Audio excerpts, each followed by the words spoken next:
안녕하세요 여러분, 반갑습니다. 의학용어원의 고유희 교수입니다. 우리 이번 주도 지난주에 이어서 소화기계에 대해서 공부를 해볼 건데요.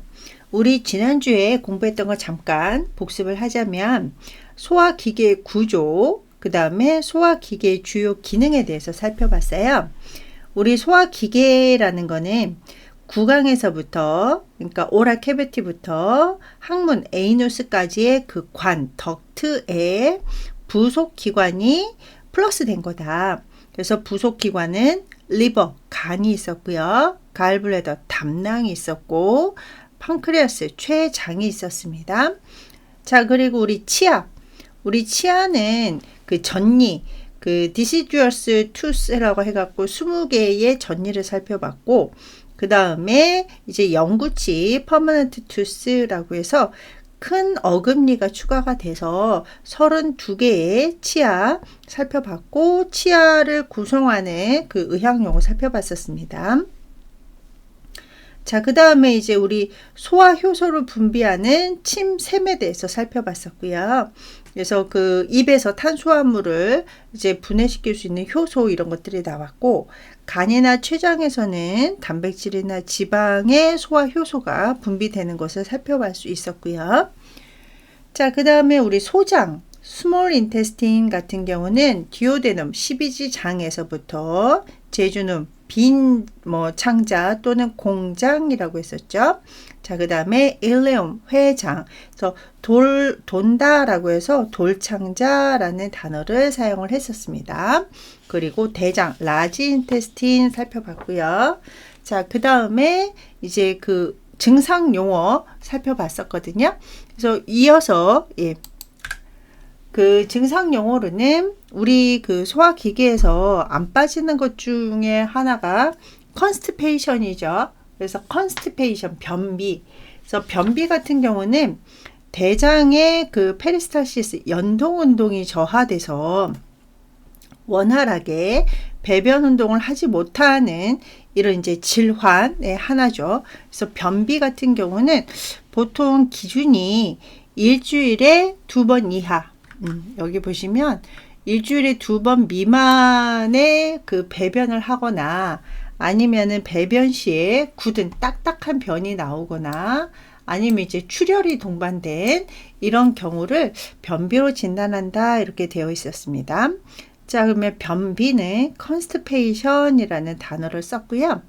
자, 그 다음에 다이아리아, 설사. 설사 같은 경우는 우리 수분이 많이 함유된 대변이라고 해서 설사 같은 경우는 이제 그 수분이 많이 된 것도 있지만 하루에 3번 이상의 배변 또는 평소보다 잦은 배변을 하는 것을 설사, 다이아리아라는 단어를 사용을 했고요. 자, 그 다음에 디스펩시아. 우리 요 펩시아가 이제 소화라는 의미인데 소화가 잘 안 된다. 디스, 곤란하다라는 의미잖아요. 그래서 요 디스펩시아라고 하면 소화 불량, 소화 곤란. 자, 그 다음에 다이제스천이 소화잖아요. 그래서 인다이제스천 하면은 요것도 소화 불량을 의미하는 단어가 되겠습니다. 이 소화불량 같은 경우는 그러니까 음식을 섭취를 했는데 이 섭취한 음식의 에너지를, 영양소를 위나 소장에서 흡수를 해야 되잖아요. 근데 이 위나 장에서 제대로 흡수되지 못하는, 그래서 우리 보통 소화가 안 된 것 같아 막 이런 증상을 나타내는 이런 것들을 디스펩시아 또는 인다이제스천이라는 단어를 사용을 하고요. 자, 그 다음에 에피가스트릭 페인. 네. 우리 그 가스트라이티스, 위염 있으신 분들 같은 경우도 요 증상을 굉장히 많이 호소를 하시거든요. 그래서 막 상복부가 막 팽팽한 것 같이 막 부어오른 것 같이 아프다라고 하기도 하고 명치가 막 아프다라는 단어를 많이 사용을 하시는데요.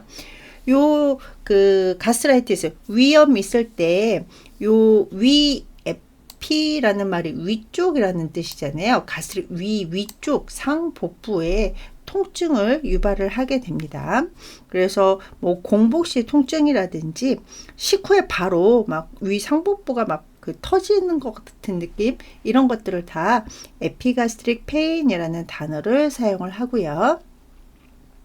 자, 그 다음에 어럭션 또는 벨칭이라는 단어를 사용을 하는데요. 이건 이제 트림, 우리 막 꺽 하는 그 트림 있잖아요.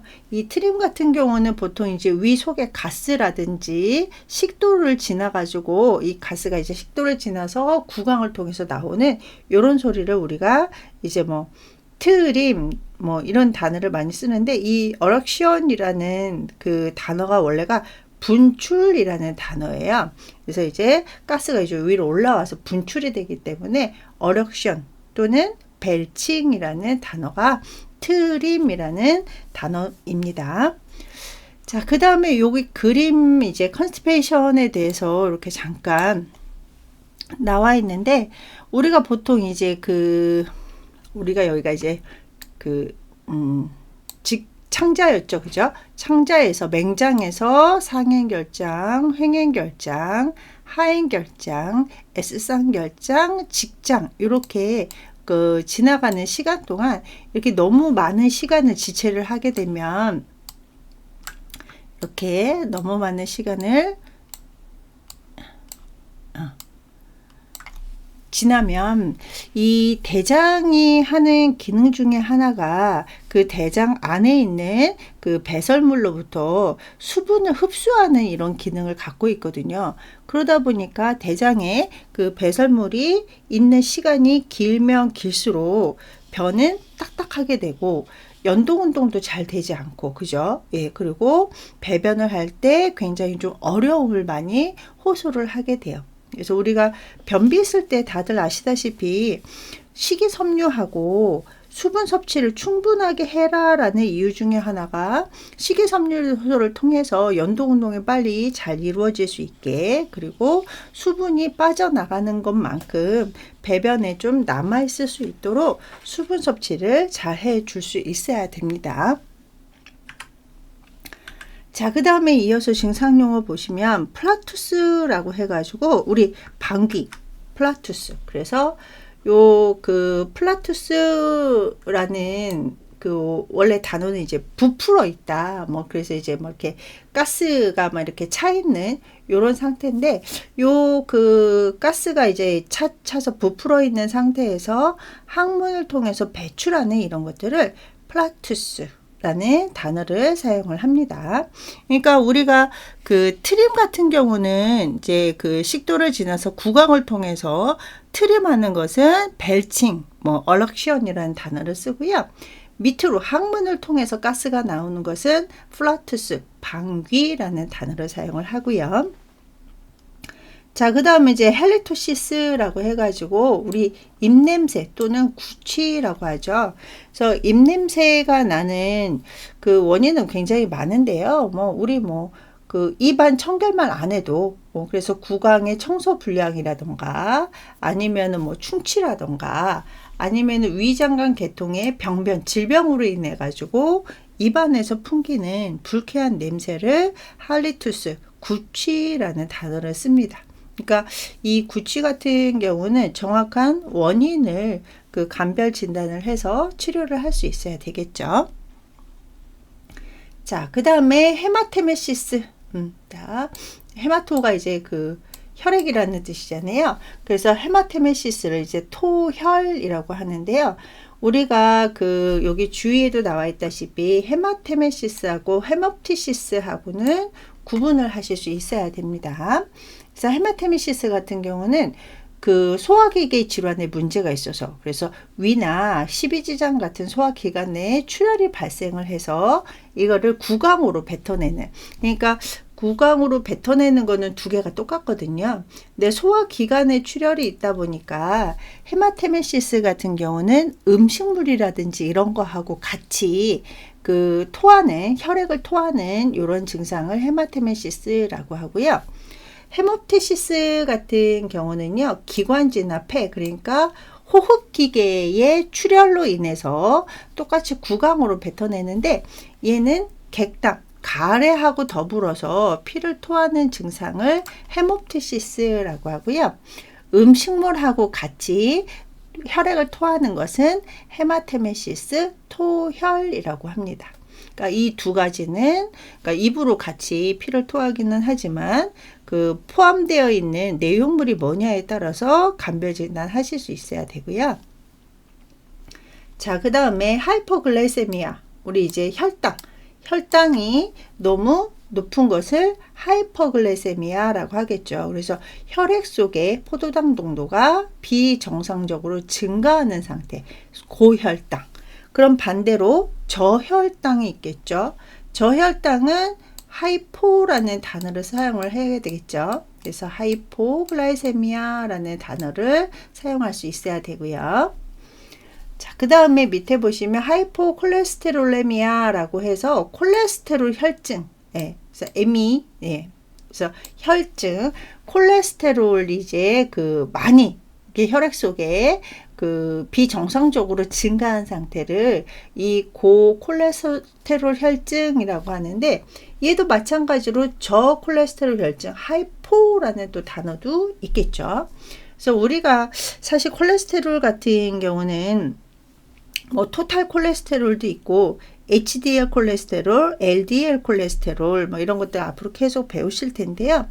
아무래도 얘 같은 경우는 이제 LDL 콜레스테롤, 그래서 별로 좋지 않은 이런 이제 콜레스테롤을 과잉 섭취하거나 아니면은 콜레스테롤의 대사 장애로 인해 가지고 혈액 속에 콜레스테롤이 너무 많은 상태를 고콜레스테롤 혈증, 그래서 의학 용어로는 하이퍼콜레스테롤레미아라는 단어를 사용을 하게 됩니다. 그래서 우리 뭐 그 접두사 하이퍼 많다, 하이포 적다, 그거는 이제 우리 학생들 거의 뭐 암기 하시다시피 하셔야 되겠죠. 자, 그 다음에 멜레나. 우리가 또 멜레나하고 헤마토케지아하고 또 구분을 조금 하실 수 있어야 되는데요. 둘 다 혈액이 포함된 거는 마찬가지예요. 근데 멜레나 같은 경우는요, 주로 상부 위장관의 출혈에 의해 가지고 이 출혈이 소화기계를 통해서 쭉 내려오면서 혈액 색깔이 검은색으로 변하는 요 그 흑색변 또는 그 멜레나를 혈변으로 같이 사용을 하는 데도 있기는 해요. 어차피 혈액에 포함된 거기 있기 때문에. 근데 색깔로 따지다 보면 흑색변은 이제 검은 타름, 이렇게 끈적끈적한 검은 색깔이 띈 뭐 이런 것들을 멜레나라고 하고, 그러니까 우리가 멜레나 같은 경우는 상부 위장관에 출혈이 있다. 자, 그 다음에 헤마토케지아 같은 경우는 이제 혈변을 배설했다라고 해서 우리 렉툼 직장 있잖아요. 그래서 렉툼 곧창자로부터 선홍색, 그러니까 이제 우리가 생각하는 그 정상적인 혈액의 색깔이 배설되는 것으로 주로 그 하부 위장관, 그래서 대장, 결장이죠. 대장의 암, 캔서라든지 얼서, 궤양이라든지 폴립, 용종에 의해서 나타나는 것은 헤마토케지아, 검은색 혈변을 보는 것은 멜레나, 이렇게 구분을 하실 수 있어야 되고요.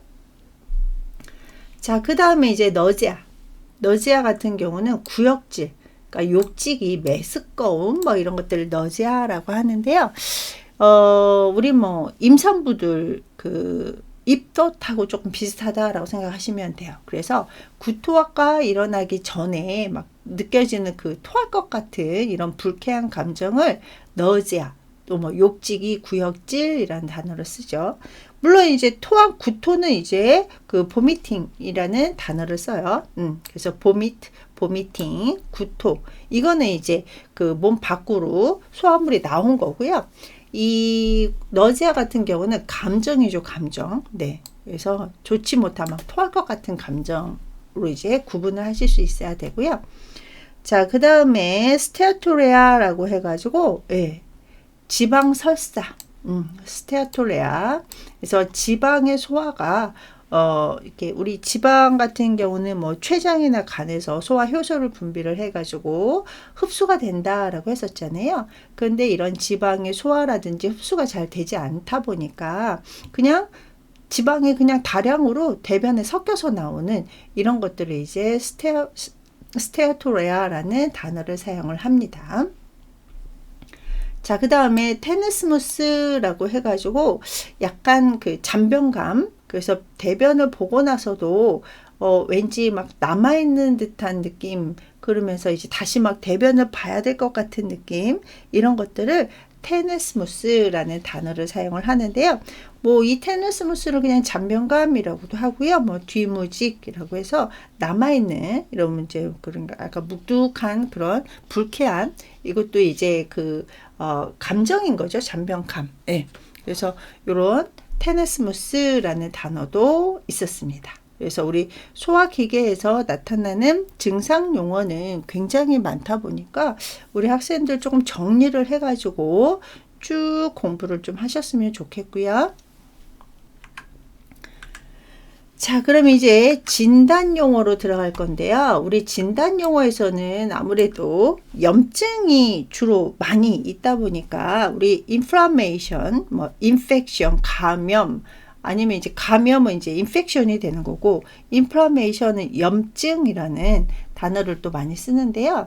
이 진단 용어에서 염증은 이렇게 인플라메이션보다는 아이티스, 전미사를 주로 많이 사용을 하게 되죠. 그래서 요거 같이 기억을 해 주시는데 우리가 이제 그 염증 같은 경우는 말 그대로 우리 몸에 해로운 것들이 들어왔는데 그거를 이제 방어 작용으로 인해 가지고 그 자극을 가해지고 그러니까 뭐가 안 좋은 게 들어왔는데 반응이 하나도 없으면 몸이 좋은지 안 좋은지 모르잖아요. 그러니까 이렇게 방어 기전이라고 생각하시면 돼요. 방어 기전으로 인해서 자극이 좀 강해지고 나서 수복 과정까지 우리 이제 리페어 그 치유된다라고 하잖아요. 그래서 방어 작용으로 인해서 자극이 강해지면서 뭐 염증도 생기고 막 붓기도 하고 막 이러면서 하면서 이제 그 리페어되는 모든 과정을 이렇게 뭐 염증, 아이티스라는 단어를 사용을 하는데요. 우리 그 감염 염증의 종류로는 물리적 자극도 있죠. 예, 그래서 뭐 누가 이렇게 뭐 만져가지고 뭐 물어 뜯는다던가 이런 식으로 해가지고 이제 그 자극 때문에 염증이 발생을 하기도 하고요. 그 다음에 이제 기계적이라든지 화학적 자극에 의해서도 그렇고 생물학적 자극에 의해서도 이렇게 염증이 발생이 됩니다. 자, 대표적인 증상으로는 발적, 빨갛게 되는 거죠. 레드니스라는 단어를 쓰고요. 그 다음에 부기는 우리 에데마하고는 조금 다르죠. 부종하고 부기는 조금 다른 거예요. 부기는 이제 스웰링. 그러니까 이렇게 국소 부위에 뭐가 뭐 모기만 물려도 거기가 이제 조금 이렇게 부어오르잖아요. 그런 것들을 스웰링이라는 단어를 쓰고요. 그 다음에 이제 히팅, 열감이 있고요. 그 다음에 염증이 발생을 하면 아프죠, 그죠? 그 부분에 그래서 페인. 그 다음에 기능장애. 디스펑션이라고 해가지고 이제 원래 해야 되는 기능에 좀 장애가 발생하는 그래서 우리 염증이 발생을 하면 이렇게 레드니스라든지 스웰링, 히팅, 페인, 디스펑션 이런 여러 가지 증상들을 초래하게 됩니다. 네, 이제 소화기계에서 주로 이제 진단 용어에서 염증이 많이 발생을 하니까 아이티스 염증에 대해서 한번 살펴봤고요. 자, 그 다음에 이제 아프타 입안염이라고 해서 입안 구내, 예, 그래서 스토마타이티스라는 단어를 쓰거든요. 그래서 아프타더스 스토마타이티스라고 해서 이 구내에 염증이 발생을 한 것인데요. 그 입안의 점막, 입 안은 다 점막으로 되어 있잖아요. 그 점막 부위에 이제 조금 그 윤곽이 되게 뚜렷한 홍반이 있는 그 통증성 궤양. 그래서 우리가 궤양 이제 얼서 이런 것들이 이제 발생을 하는 건데요. 얘 같은 경우는 이제 점막에 이제 외상이 발생을 하거나, 그러니까 뭐 이렇게 찢어지거나, 뭐 음식을 먹다가 뭐 다치거나, 그 다음에 이제 헤르페스 바이러스에 의해서 그 아프타 구내염, 스토마타이티스가 이제 그 생기게 되는 거고요. 그 다음에 체일라이티스라고 해가지고 우리 입술을 구순이라고도 하죠. 그래서 요 입술에 염증이 생기는 것은 체일라이티스라는 단어를 사용을 합니다. 자, 그 다음에 진지바이티스. 우리 진지바가 잇몸이거든요. 그래서 잇몸에 염증이 생기는 것을 진지바이티스, 잇몸염 또는 치은염이라는 단어를 사용을 하는데요.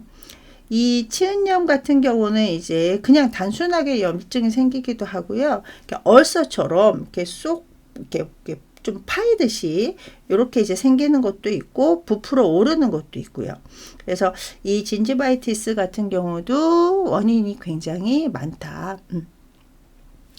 그 다음에 페리오돈탈 디지즈라고 해가지고 치주 질환. 그래서 치주 조직의 기능을 침해하는 이제 이런 병적 상태를 이 페리오돈탈 디지즈라고 하는데요.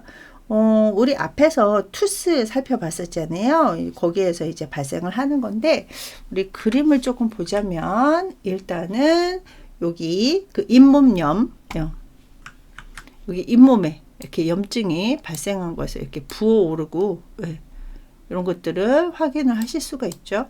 근데 참고로 우리나라 40대 이상의 한 98%가 치은염의 경험이 있대요. 굉장히 많은 어마어마한 수치죠. 그래서 이 치은염 같은 경우는 원인도 굉장히 단순하다 보니까 많은 이런 환자분들이 발생을 하는 게 이 치은염, 진지바이티스인데요. 뭐 양치질만 잘못해도, 그죠? 단순하게 양치질만 잘못해도 이렇게 염증이 발생한다라고 합니다. 그러니까 우리 진짜 입안 관리 잘 하셔야 되겠죠. 양치질도 잘하고 자주자주 하고 제대로 된 방법으로 양치질을 하거나 입안 관리를 하셔야 되고요. 자, 그 다음에 이제 치주질환이라고 해가지고 여기 건강한 치아, 우리 크라운 이런 데 봤었죠. 그죠? 그리고 여기 이제 치근인데 요 그 크라운하고 치근 사이에 있는 치아목, 여기에 이제 그 염증이 쉽게 발생을 한대요. 그래서 세균이 쉽게 번식할 수 있어 가지고 여기에 이제 그 병적으로 여기 보시면 이렇게 문제가 이제 발생하는 것을 확인을 할 수가 있습니다. 그래서 아까도 이제 우리나라 40대 이상의 98%가 치은염의 경험이 있다라고 했는데, 이 치주 질환도 굉장히 많은 환자들이 발생을 하고 있죠. 자, 그 다음에 글로사이티스라고 해가지고 이 글로시시트 티스 죄송해요.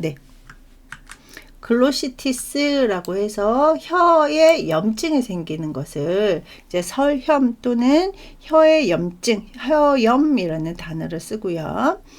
자, 그 다음에 스토마타이티스 같은 경우는 앞에서도 이 아프타성 해서 이제 배웠었잖아요. 그래서 입안 조직에 이제 염증이 생기는 것을 스토마타이티스, 구내염이라는 단어를 사용을 합니다. 그래서 이 구내염 같은 경우는 말 그대로 입 안에 염증이 생기는 건데요.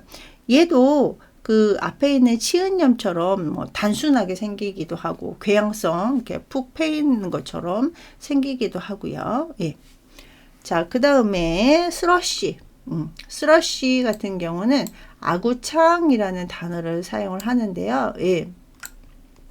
이 아구창 같은 경우는 예전에 굉장히 많은 환자들이 있었는데, 이 진균류의 그 일종인 칸디다라는 요 그 곰팡이처럼 생긴 게 구강의 점막에서 이제 증식하는 이런 것들을 아구창이라고 했었습니다. 그래서 요 아구창 같은 경우도 뭐 굉장히 이제 그 아이들한테서 굉장히 많이 발생을 했었거든요. 그래서 저항력이 약한 유아기에 주로 나타나고요. 이 아구창 같은 경우는 이제 혀라든지 볼의 안쪽, 그다음에 이제 목구멍 요런 부위에 하얀 이제 백태 같은 같은 흰 물질이 이렇게 덮이게 돼가지고 그 덮인 밑에 점막이 짓무르는 뭐 이런 것들은 이제 아구창이라는 단어를 쓰는데요. 예전에 아이들 뭐 이렇게 열나고 또 이제 제대로 이제 먹지도 못하고 이래서 보면은 혀 안이라든지 이런 데가 이제 하얗게 되어 있는 것을 확인을 할 수 있었습니다. 자, 그 다음에 캔디디아시스라고 해서 캔디다증이라고 해서 요 아까 그 아구창 같은 경우도 진균류인 칸디다에 의해서 그 발생을 했었잖아요. 근데 이 칸디다증 같은 경우는 이 칸디다가 이제 그 감염이 생기는 건데 뭐 입 안에 생기는 거 이제 아구창이고요. 뭐 피부에 생긴 거라든지 기도라든지 여자분들 바자이나 질이라든지 이런 이제 점막 또는 이제 그 축축한 부분에 생기는 이런 것들인데요. 이런 것들 이제 칸디다증이라고 하는데 이가 이제 면역 기능이 조금 떨어졌을 때 이제 주로 많이 생기는 이런 것들인데, 그러니까 피부도 조금 건조할 수 있게 주의를 하셔야 되는데 면역력이 떨어진 환자분들 같은 경우는 요 칸디다증이 생각보다 많이 발생을 해요. 특히 우리 뭐 신장이식이라든지 자가 면역 질환을 앓고 계신 분들 면역 억제제 같은 걸 투약을 하시잖아요. 그래 이제 면역 억제제를 투약하시는 환자분들이 뭐 이렇게 피부 이렇게 주름진 부분이라든지 아니면 바지나 질이라든지 아니면 이렇게 피부에서 이렇게 겹쳐진 부분이 있잖아요. 겹쳐진 부분에 특히 여름에 이제 막 이렇게 축축땀 때문에 생기거나 그러면은 이렇게 칸디다증이 조금 많이 발생을 했고요. 자, 그 다음에 아데노이드 같은 경우는 이제 인두 편도가 커진 거. 그래서 우리 편도선염, 아니면은 이제 뭐 아데노이드염, 뭐 이런 것들을 많이 사용을 하는데요. 얘 같은 경우도 아데노이드 같은 경우는 여기 보시면, 주로 이제 어린이들, 네. 없어짐, 네. 자, 그래서 보통 이제 그 유아기 3, 4세경에 나타나가지고 학령기쯤 돼서 학령전기, 학령기쯤 해가지고 한 14살, 15살 되면은 그래도 자연적으로 조금 줄어드는 것을 확인을 할 수가 있는데 이 아데노이드 같은 경우는 인두편도가 좀 커진 거예요. 스웨링 커져가지고 부풀어 오른 건데 얘 같은 경우는 조금 그래도 시간 지나서 확인을 이제 해봐서 시간이 지났는데도 그러니까 14살 15살 됐는데도 계속 커져 있으면 이제 치료를 할 수 있어야 되겠죠. 대신 요 아데노이드가 커져 있을 때는 조금 이제 코가 막혀가지고 코가 이제 부어가지고 입으로 호흡하거나 말이 좀 분명하지 못하다 보니까 일상생활에 장애가 있으면 당연히 치료에 들어가야 되고요. 자, 그 다음에 아데노 톤실라이티스라고 해가지고 아데노하고 편도가 동시에 염증이 생기는 이런 것들을 이제 그 아데노 편도염이라는 단어를 사용을 합니다. 자, 그 다음에 톤실라이티스, 우리 이제 그 톤실라이티스, 톤실에 염증이 생기는 거잖아요. 특히 이제 입천장, 우리 이렇게 하면 뒤에 목 뒤쪽, 인두 앞쪽으로 해가지고 양쪽으로 이렇게 살짝 부풀어 오른 요것을 이제 그 입천장 편도라고 하는데 여기에 이제 염증이 생기면 이제 그 톤실라이티스라는 병명이 들어가는데요.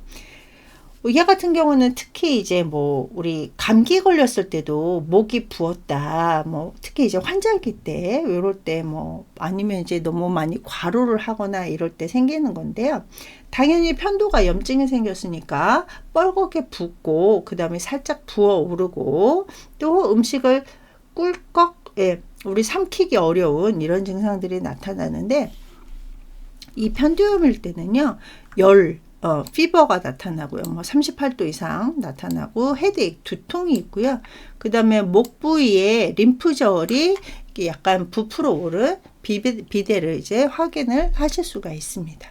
그래서 이 톤실라이티스 같은 경우도 이제 조심해야 될 그 계절이 있겠죠. 그죠? 예, 그래서 이제 뭐 환절기 그 계절이 바뀔 때라든지 이럴 때 아니면은 좀 바쁜 왜 직장인들 보면 바쁜 시기가 있잖아요. 예, 그래서 나한테 좀 바쁘고 내가 몸이 많이 피로하겠다라고 하면 가글린이라든지 이런 것들 잘 해 주실 수 있어야 됩니다.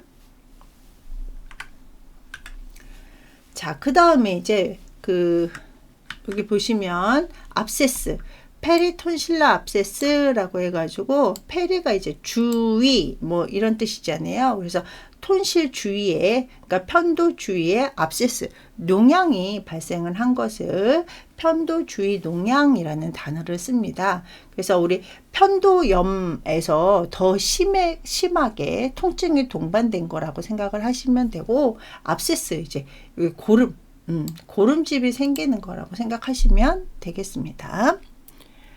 자, 그 다음에 하이퍼트로피는 이제 커지는 거잖아요. 예, 그래서 톤실이 커지는 것을 하이퍼트로피 오브 톤실이라는 단어를 사용을 합니다. 여기 Y자가 빠졌네요. 네, 그래서 편도 비대. 자, 그 다음에 네크로티징 진지바이티스라고 해서, 진지바이티스 잇몸염인데 네크로시스가 왔다라는 얘기죠. 그래서 괴사성 잇몸염. 그래서 이거 같은 경우는 이제 잇몸에 염증이 생겼는데 괴사성으로, 그러니까 이제 궤양이 발생을 하고 헤모레이지, 출혈이 있고 하이피버, 고열에 림프절도 부어오르는 이런 증상들을 나타내는 것을 이제 네크로타이징 진지바이티스라는 단어를 사용을 하고요. 자, 그 다음에 페로타이티스. 네, 우리 페로티드 이하선 귀 및 샘이었었잖아요. 그래서 아이티스를 붙여서 페로타이티스 같은 경우는 이하선염이라는 단어를 사용을 하는데요.